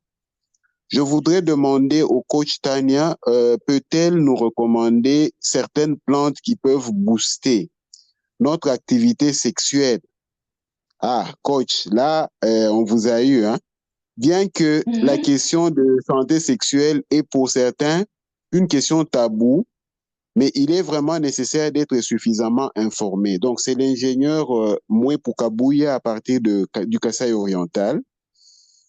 Madame Espérance, quel conseil donnez-vous aux hypertendus pour une alimentation équilibrée? Quel conseil donnez-vous aux hypertendus pour une alimentation équilibrée? Ok. Alors, on va d'abord commencer par la question sur ce qui peut booster l'activité sexuelle. Alors déjà, j'aimerais déjà souligner en disant tous les complications, tous les aliments que vous allez demander ici sur telle ou telle complication, sur telle ou telle chose, sachez déjà que tous ont un dénominateur commun, ce sont des aliments nutritifs. C'est là où je vois vraiment que Dieu est grand. Excusez-moi pour vous, mais pour moi qui est croyante, en tout cas, c'est là que je vois que Dieu est grand. Avec un seul aliment. Donc, Dieu a créé des aliments un seul aliment peut régler les problèmes d'hypertension, peut régler le problème de la sexualité, peut régler le problème des règles douloureuses, peut régler le problème de la cirrhose de foie, un seul aliment. Ce que les médecins ne peuvent pas faire aujourd'hui. Je ne sais pas, docteur, est-ce qu'il y a-t-il des médicaments, on peut prendre un médicament qui règle l'hypertension et le diabète et le problème respiratoire. Est-ce qu'il y a-t-il des médicaments pareils, comme ça? En tout cas, docteur Jatani, c'est assez compliqué parce que d'ailleurs, les médicaments se font Ouais. des antagonismes. Donc, vous prenez tel Voilà. médicament, voilà, il peut vous être utile pour telle pathologie, mais désavantageux pour une autre pathologie. Et donc, bref, ce n'est que naturellement qu'on peut avoir des solutions comme ça. Exactement. Voilà. Alors, pour les aliments qui peuvent booster l'activité sexuelle, alors je pose la question à la personne qui a posé la question. Est-ce que c'est pour l'activité sexuelle de la femme ou de l'homme? Ou des deux? Généralement, ce sont les hommes qui posent ce genre de questions. Le premier, c'est les plantes. Les plantes, nous avons le gingembre, nous avons les gingembres, nous avons, nous avons encore l'ail, nous avons euh, l'avocat, nous avons les céleris, nous avons le piment, nous avons le clou de girofle. Le clou de girofle. Nous avons également la cannelle. Oui, la cannelle aussi, ça aide beaucoup. Nous avons aussi le miel. Nous avons le miel, nous avons le vin rouge, nous avons également les fruits, hein, les fruits, et puis le grain de courge, on appelle ça mbika, le mbika. Voilà. Donc, du coup, voilà, tous ces aliments déjà, ça peut beaucoup aider pour booster la sexualité, voilà. Mais après, maintenant, il faut venir à box pour me dire quelles sont les plantes que vous avez à votre disposition et comment vous pouvez les prendre, surtout comment vous pouvez les prendre pour booster votre activité sexuelle. En gros, je parle de la cannelle. Comme par exemple la cannelle, vous pouvez directement opter pour ça dans votre thé. Par exemple, le thé, il y a par exemple euh, euh, le gingembre. Le gingembre que vous pouvez commencer à intégrer désormais dans vos repas. Ou carrément, vous pouvez faire une infusion aussi au gingembre. Voilà, donc il y a quand même beaucoup d'aliments, tout ce que je viens de citer là. Et puis après, il faut venir en privé pour que je vous dise comment vous pouvez prendre certains de ces repas afin de booster votre activité sexuelle. Mais coach Tania, à vous entendre lister hein, ces aliments, Oui, ces éléments, oui, on se rend tout de suite compte que ce sont les catégories ou les familles d'aliments que oui, vous avez. Donc, ça signifie que si on a une exactement. alimentation équilibrée, si Mhm. on mange sainement, il est possible d'intégrer tous ces éléments et, Oui, euh, et d'avoir du ça c'est ça une résultat. habitude. Exactement. Exactement. Parce que généralement, il y a beaucoup de sensationnel hein, autour de cette question voilà, de la santé sexuelle, de l'activité sexuelle, les aphrodisiaques, ainsi de suite et tout. Donc, il y a toujours un côté pub, un côté marketing qui fait un peu du sensationnel et on a l'impression de devoir aller chercher loin. Donc, il faut vraiment, c'est pas, étendre sa main un peu plus loin pour accéder, je ne sais pas, à cette solution-là. Alors que, comme vous le dites, dans une alimentation saine, une alimentation équilibrée, nous avons ces éléments-là. Une fois combinés, on peut retrouver cet équilibre-là sans forcément aller chercher des solutions particulières. Je ne sais pas si je me trompe, mais à vous entendre lister, c'est tout. Ouais, voilà. Vous avez vraiment compris. Vous avez compris, docteur Serge, c'est vraiment ça. Quand on a une alimentation saine, on a une alimentation équilibrée, vraiment, on peut toucher presque à tout. On peut vraiment bénéficier d'une bonne santé à tous les niveaux. Maintenant, le problème, c'est que il faut faire de ça une habitude de vie. C'est ça, il faut faire de ça une habitude de vie. Les gens maintenant se permettent de rechercher ces genres d'aliments quand ils se retrouvent dans les problèmes. Quand ils se retrouvent dans un problème, ah là maintenant je vais aller voir la coach. Mais quand naturellement, dans votre façon de faire les choses, vous avez opté pour les aliments nutritifs, vous mangez équilibré et tout, vraiment cette alimentation équilibrée fera en sorte que vous puissiez être en bonne santé à tous les niveaux. C'est vraiment ça.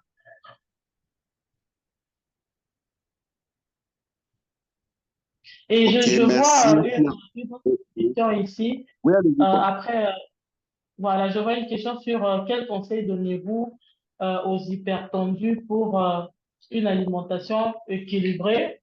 Voilà. Comme je viens de le dire, encore une phrase de plus, toutes ces complications-là ont d'abord un dénominateur commun, l'alimentation saine. Et puis maintenant, on peut privilégier certains aliments par rapport aux différents cas. Tous ont un dénominateur commun, l'alimentation saine.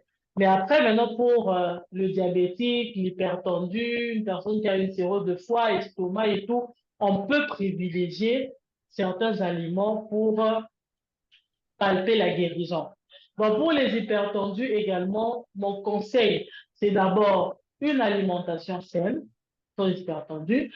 Deuxièmement, je dirais aussi comme c'est pour le cholestérol, donc se rassurer que on est à son poids normal ou on est presque à son poids normal. On a un IMC assez normal parce que l'hypertension aussi est parmi les complications liées au surpoids et à l'obésité. Pas plus tard ce matin, docteur Serge, j'ai reçu une cliente de Jatani qui est venue avec son mari au cabinet. Son mari, c'est un DG de la place. Il a accepté aujourd'hui d'aller en retard au travail simplement pour venir me remercier. Il est venu avec sa femme, ils sont venus me remercier.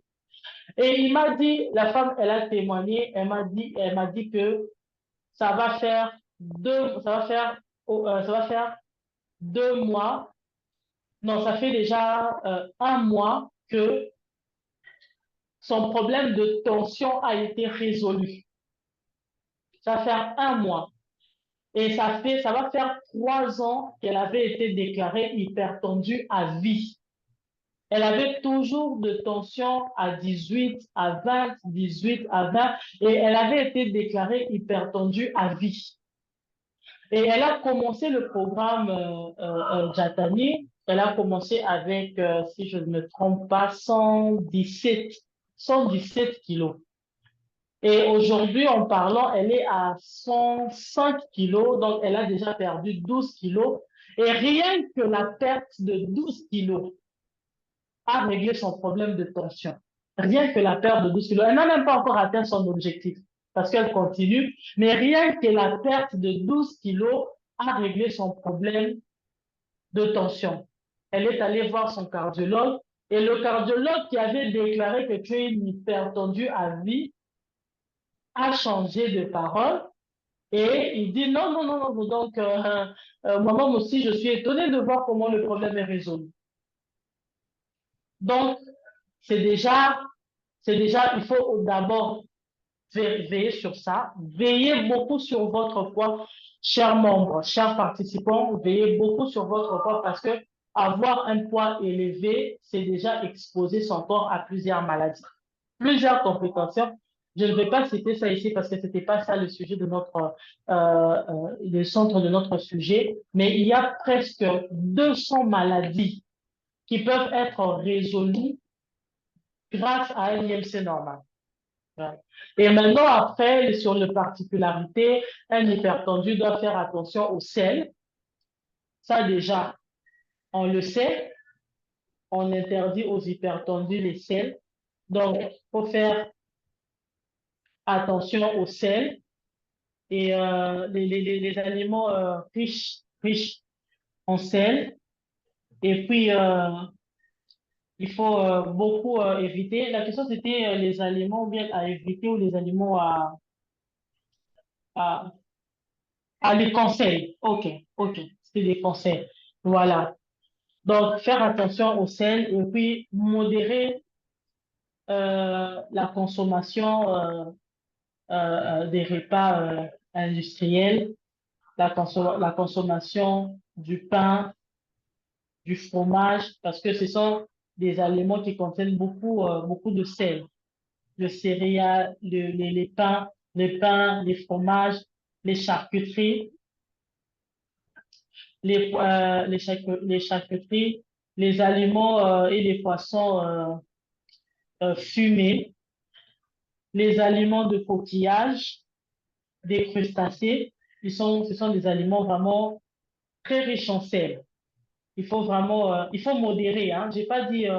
Il faut, j'ai pas dit il faut arrêter ça, mais il faut modérer ça. Il faut modérer ça.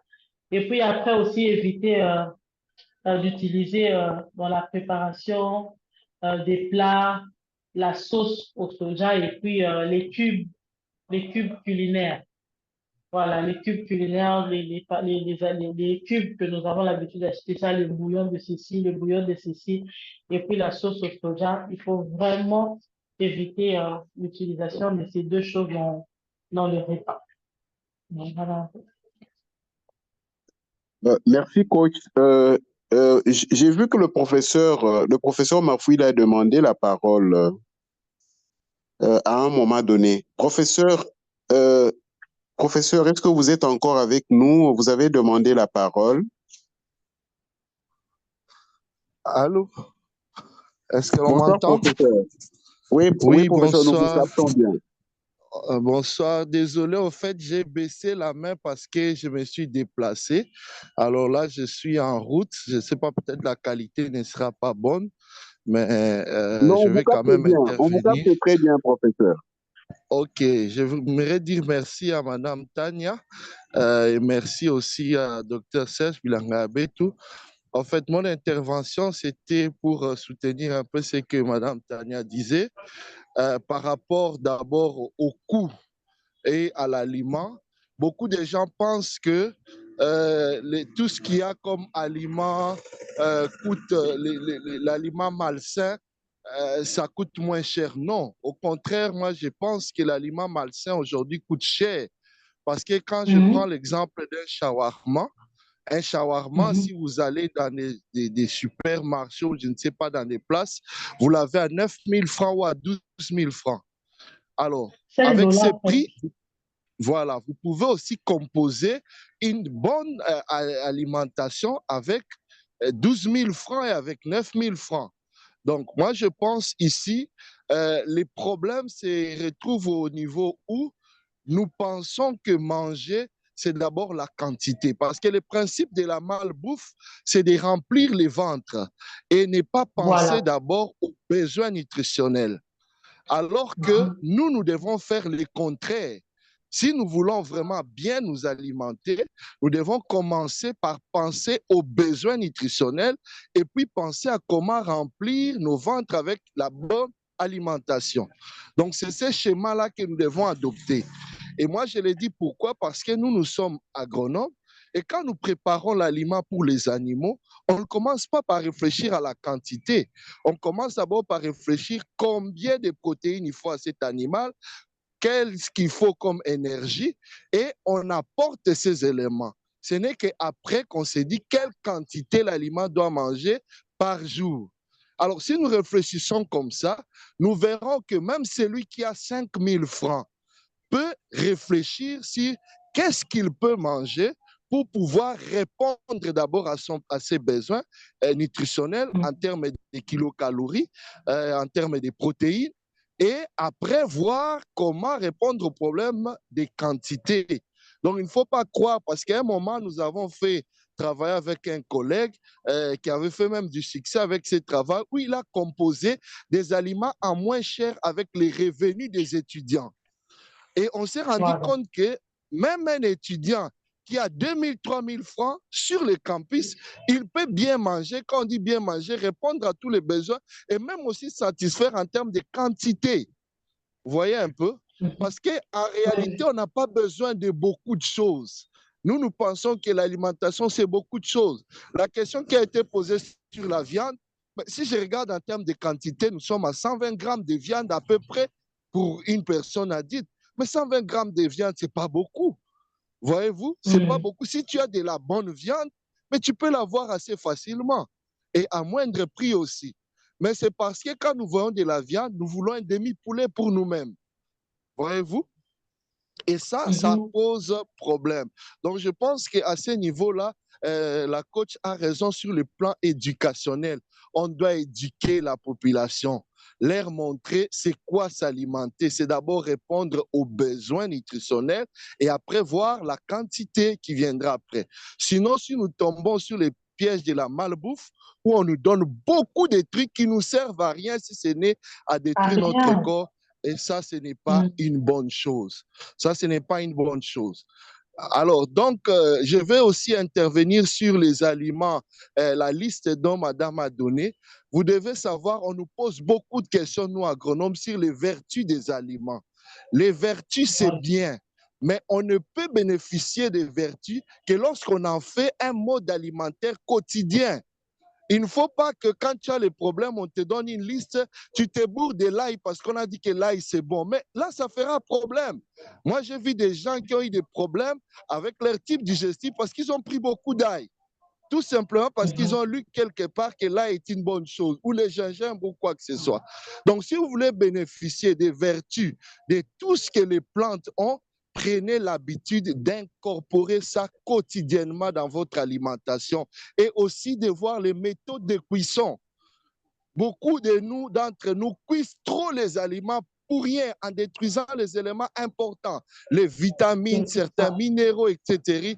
Alors, nous devons changer cette méthode-là pour profiter de l'alimentation à fond. Donc, voilà un peu mon intervention pour ajouter à ce que la coach disait. Merci beaucoup.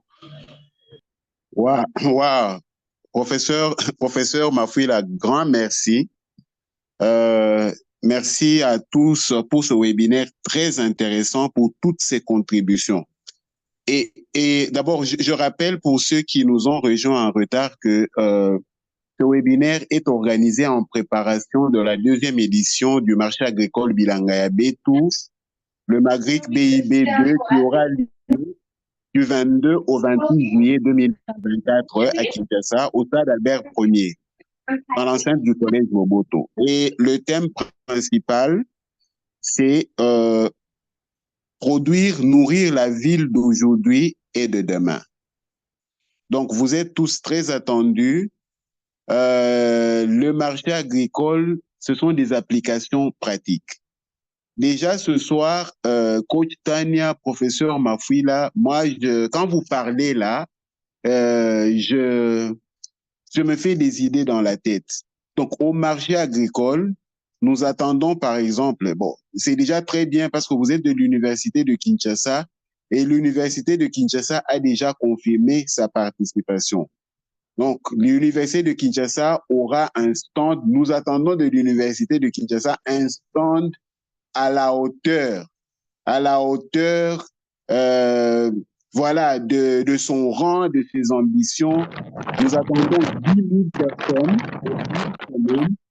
Donc, vraiment que le public vienne et le public se rapproche de l'université. Parce que, professeur, nous constatons que l'université, d'une manière générale, l'université au Congo communique encore très peu avec la société. Nous pensons que les chercheurs à l'université ne font rien, ne produisent rien, alors qu'ils sont en train de travailler. C'est simplement que nous ne sommes pas au courant, nous ne sommes pas informés.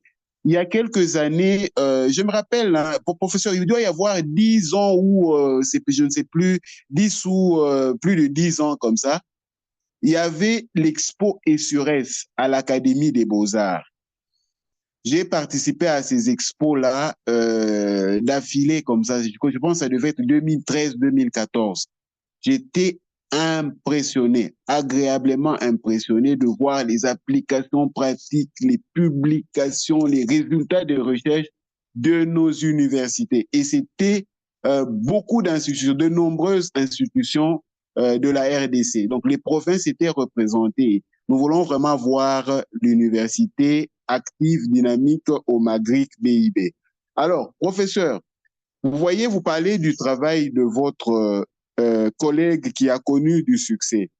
Nous aurons besoin de telles applications pratiques au Maghreb, expliquer aux ménagères que voilà, avec un montant de 5 000 francs, dans le Congo d'aujourd'hui, dans Kinshasa d'aujourd'hui, regardez comment vous pouvez de manière judicieuse, voilà, de manière pratique, concrète, avantageuse, composer votre assiette, votre alimentation.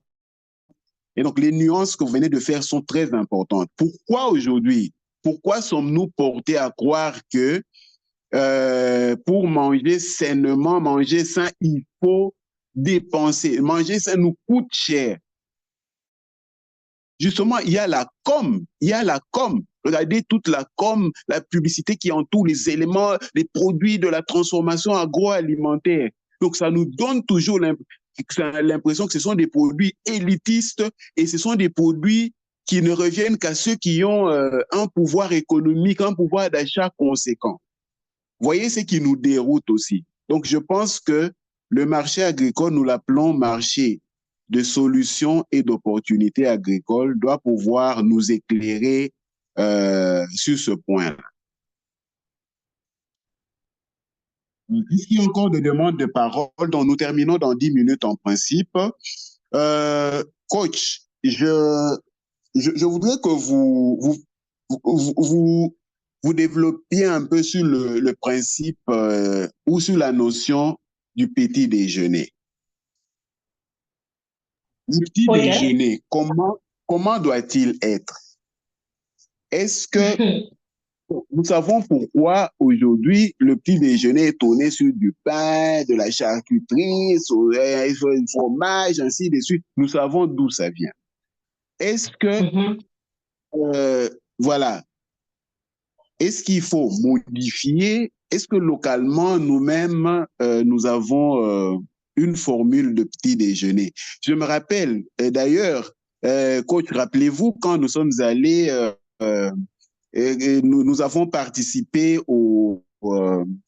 comment s'appelle encore? C'était le programme le programme entrepreneurial de la Fondation Tony Elumelu à Abuja.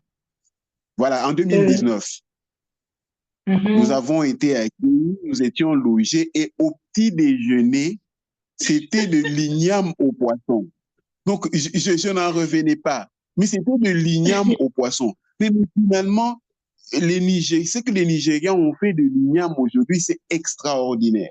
C'est pratiquement, voilà, utilisé dans plusieurs mets et mets. Là, au petit déjeuner, nous devions affronter l'igname à une sauce, voilà, de poisson et tout au petit déjeuner. Alors, quelle est votre approche, votre concept du petit déjeuner, bon, dans la ville d'aujourd'hui et la ville de demain, hein, peut-être que ça devrait être différent. D'accord. Alors, docteur Serge, par rapport au petit déjeuner, le petit déjeuner, c'est un repas. Le déjeuner, c'est un repas, le dîner aussi, c'est un repas. Ce qui compte dans un repas, ce n'est pas vraiment dans les composants, je vais m'expliquer, c'est respecter le principe de l'assiette équilibrée. Donc, quel que soit ce que vous mangez, que ce soit au petit-déj, au déjeuner ou au dîner, vous devez respecter l'assiette, le principe de l'assiette équilibrée. Alors, pour aller vite, c'est quoi le principe de l'assiette équilibrée? Si vous comprenez le principe de l'assiette équilibrée, donc vous allez comprendre ce que vous allez manger au petit-déj, ce que vous allez manger à midi, ce que vous allez manger le soir. Le principe de l'assiette équilibrée, c'est quoi le principe de l'assiette équilibrée? C'est que dans votre assiette équilibrée, les aliments de la même catégorie ne peuvent pas se retrouver. C'est quoi encore ces catégories d'aliments? C'est que en alimentation, nous avons sept catégories d'aliments. Nous avons 7 catégories d'aliments. C'est un peu comme dans la ville de Kinshasa, nous avons 24 communes, à moins que cela ait changé. Ça n'a pas changé, hein, docteur, c'est toujours 24, hein? Non, nous y sommes encore, oui. Ah, ok. Donc, on a 24 communes dans la commune de Kinshasa et dans l'alimentation aussi, nous avons 7 catégories d'aliments. Alors, nous avons, dans les 7 catégories, nous avons la première catégorie, nous avons les fruits et les légumes. La deuxième catégorie, nous avons les produits laitiers. La fruits et légumes, c'est tout ce que vous connaissez comme fruits, tout ce que vous connaissez comme légumes. Dans la catégorie des produits laitiers, nous avons le lait, nous avons le fromage, voilà. La deuxième catégorie, les produits laitiers. La troisième catégorie, nous avons les viandes. Voilà. Et là, ce sont les viandes blanches, comme le poulet, le mouton, l'agneau, voilà, les viandes blanches. La quatrième catégorie, nous avons les poissons et les œufs. Donc, tout ce que vous connaissez comme poisson, le poisson et les œufs. Cinquième catégorie, nous avons les matières grasses. Dans les matières grasses, c'est là que nous trouvons, par exemple, l'huile d'olive, les bonnes matières grasses, l'huile d'olive, les graines, par exemple, les arachides et tout, voilà. Sixième catégorie, nous avons les boissons, comme le thé, l'eau.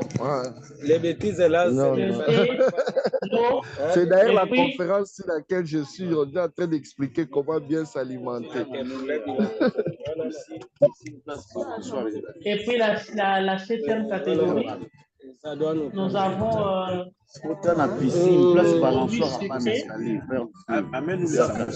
oui, ça peut aller.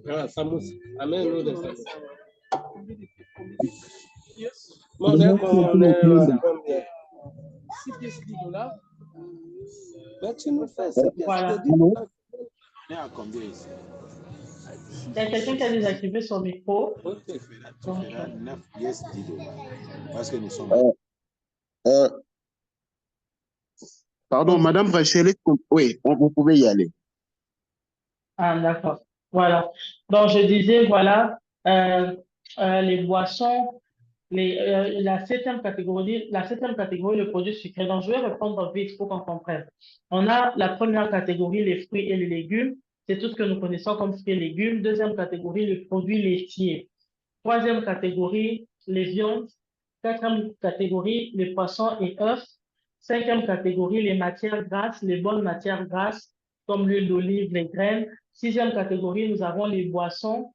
Et les bonnes boissons, nous avons l'eau, nous avons le thé, par exemple. Et puis, le produit sucré, nous avons, par exemple, le miel et tous les autres produits sucrés naturels.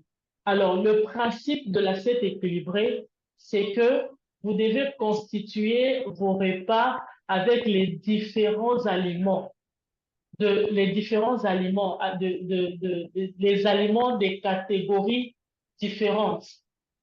Donc, si, par exemple, dans votre assiette, vous avez un avocat c'est dans les fruits.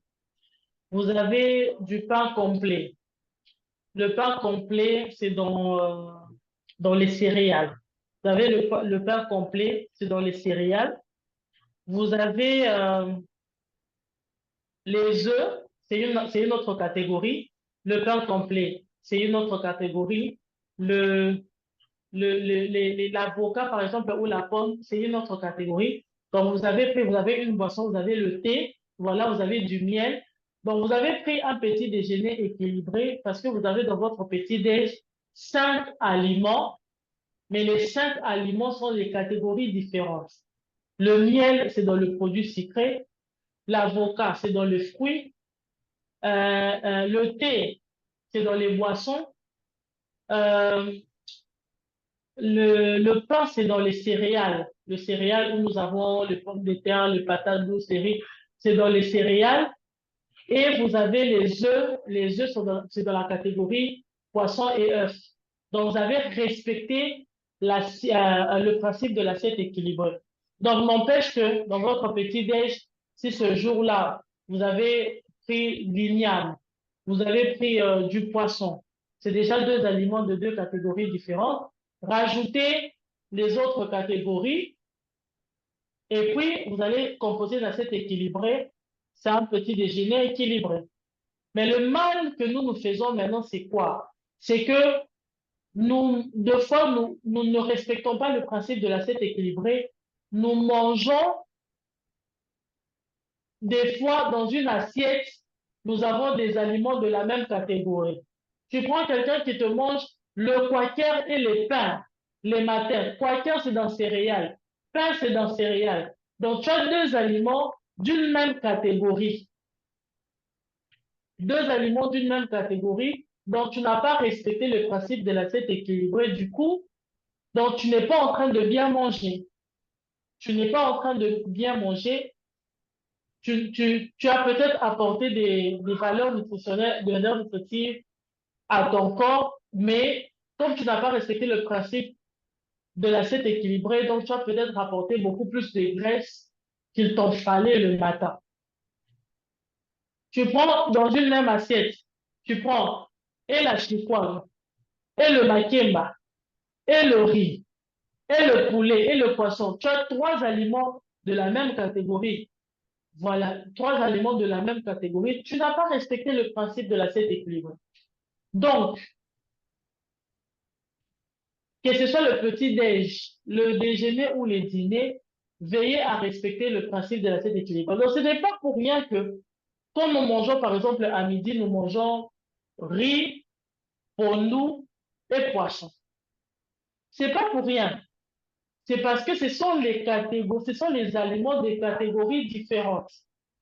Sinon, on allait commencer à manger, par exemple, on mange fumwa pour nous, ou je sais pas quoi, mais ce sont les catégories. Même dans le petit-déj, on n'est pas nécessairement obligé à manger du pain, bien que maintenant ici, nous n'avons pas des boulangeries des boulangeries locales qui peuvent nous faire du pain complet. Toutes les boulangeries que nous avons à Kinshasa nous font que du pain blanc, qui n'est pas très conseillé pour la santé. Et si tu veux manger du pain, si tu veux prendre du pain complet et tout, il faut que tu te rendes dans les supermarchés. Donc, déjà, voilà. Donc, que ce soit le petit-déj, que ce soit, je ne suis pas contre le pain, mais il faut manger le pain qui est recommandé, c'est le pain blanc, et puis après, il faut l'associer avec les aliments des autres catégories. Les aliments des autres catégories. Donc voilà. Donc dans les catégories des aliments, il n'y a pas la charcuterie, il n'y a pas la saucisse, il n'y a pas les saucisses. Donc ça, si vous voulez approfondir sur ces sujets, je demanderai peut-être à chacun, après le webinaire, peut-être faites un tour sur Google, tapez par exemple les catégories des aliments. Vous allez voir les catégories des aliments et les aliments de la catégorie. Et puis maintenant, commencez à composer vos assiettes avec les aliments de différentes catégories. Ça, vous respectez le principe de l'assiette équilibre.